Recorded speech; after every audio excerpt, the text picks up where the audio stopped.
શિક્ષણ સંકલ્પ એકતા મંચ દ્વારા આયોજિત વિદ્યાર્થીઓને પ્રોત્સાહિત કરવા માટેનું એક ભગીરથ કામ કરનાર ભાઈ શ્રી ભરતભાઈ અને એની ટીમને હું મારા હૃદયપૂર્વકના અભિનંદન આપું છું.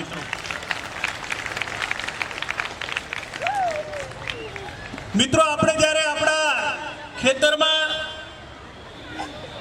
આપણા આંગણામાં જ્યારે બીજ રોપીએ છીએ ત્યારે બીજ આપણે બધા ગામડામાંથી આવ્યા છે, હા કે ના? 500 કિલોમીટર, કોઈ 600 કિલોમીટર, કોઈ 700 કિલોમીટર, હા કે ના? એટલે બધા આપણે ગામડામાંથી આવ્યા છે અને હું પણ તમારી સાથેનો મારા મા બાપને પણ લખતા વાંચતા કાળા અક્ષર બરોબર એવું હતું. એટલે આપણે કાંઈ માન લેવાની જરૂર નથી કે નાથુભાઈનું ફેમિલી બેના બાપ દાદા બહુ ભણેલા હશે એવું કાંઈ હતું. એટલે આપણે અહીંયા બધા બેઠેલા છીએ. આપણા મા બાપ કે આપણા દીકરાઓ માટે આપણે શું કરવું જોઈએ એના તમને 2-3 મિનિટના હું મારી રીતે વિષય આપી દઈશ, પછી આપણે સૌ આપણી રીતે આગળ વધશું. એકતા મંચના નેજા હેઠળ અહીંયા ઉપસ્થિત સ્ટેજ ઉપરના મહાનુભાવો ભાઈ શ્રી કિશોરભાઈ, ભાઈ શ્રી ધનજીભાઈ, ભાઈ શ્રી રવજીભાઈ, ભાઈ શ્રી લાખાભાઈ, ભાઈ શ્રી ખીમજીભાઈ, જયંતિભાઈ, ભાઈ શ્રી મુરજીભાઈ, ડોક્ટર અરવિંદભાઈ, ભાઈ શ્રી ચૌહાણભાઈ, ભાઈ શ્રી સુરત મેઘવાળ સમાજ એજ્યુકેશન ટ્રસ્ટના પ્રમુખ ભાઈ શ્રી રેવરજી, ભાઈ મુરજીભાઈ, તેમજ સૌ આંબેડકર એજ્યુકેશન ટ્રસ્ટ અમરોલીના ભાઈ માજી પ્રમુખ ભાઈ શ્રી મોહનભાઈ, તેમજ મંચ ઉપરના સૌ વડીલ મિત્રો, અહીંયા લગભગ સમાજને કાંઈ ને કાંઈ દોરી જવા માટે કોઈને કોઈ વિષયો સમાજ તરફથી અથવા અહીંયા બેઠેલા મહાનુભાવો તરફથી આપવામાં આવ્યા. પણ તમે ને હું આજે જે ઉજળા છીએ એ ઉજળા કરવામાં કોઈએ જો સિંહફાળો આપ્યો હોય અને કોઈનું યોગદાન હોય તો એ ડોક્ટર બાબા સાહેબ આંબેડકર છે. ડોક્ટર બાબા સાહેબ આંબેડકર ભારતીય બંધારણના ઘડવૈયા, ભારત રત્ન,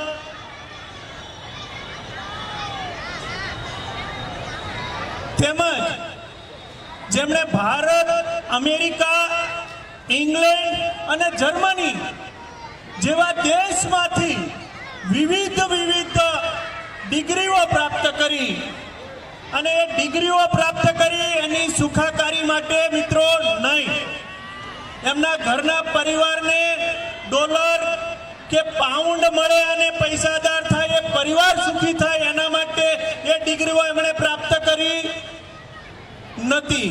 આ સમાજની અંદર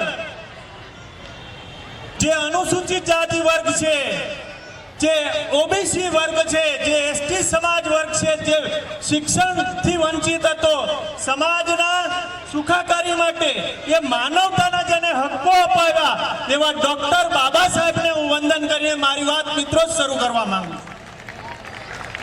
મિત્રો, આપણે સૌ જાણીએ છીએ કે છેલ્લા 2500 વર્ષની અંદર જો કોઈ મહામાનવ જન્મ્યા હોય અને જેણે આખા રાષ્ટ્રની અને બહુજનોની ચિંતા કરી હોય તો એ ડોક્ટર બાબા સાહેબ આંબેડકર હતા. ડોક્ટર બાબા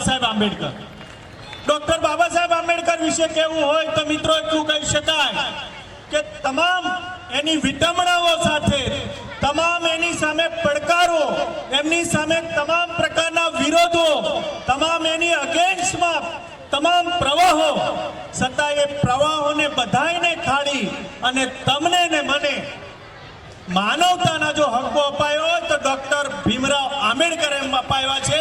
આપણે જો કોઈને પૂજવા હોય, આપણે જો કોઈનું સ્મરણ કરવું હોય, આપણે જો કોઈને વંદનીય કહેવા હોય, આપણે જો કોઈને શીશ નમાવવું હોય ને મિત્રો, તો આપણા માટે આપણા દેવ સમાન જો કોઈ હોય તો ડોક્ટર ભીમરાવ આંબેડકર છે. આ વાત શું આપણે આપણા મગજમાં મિત્રો લખી રાખવાની જરૂર છે. મેં ઈશ્વરને, મેં ભગવાનને મેં જોયા નથી, મેં ક્યારે એમના દર્શન કર્યા. હું કોઈને જો મારા અંતરકરણથી કોઈને માનતો હોઉં તો હું મારા ડોક્ટર ભીમરાવ આંબેડકરને માનું છું, ડોક્ટર બાબા સાહેબ આંબેડકરને માનું છું.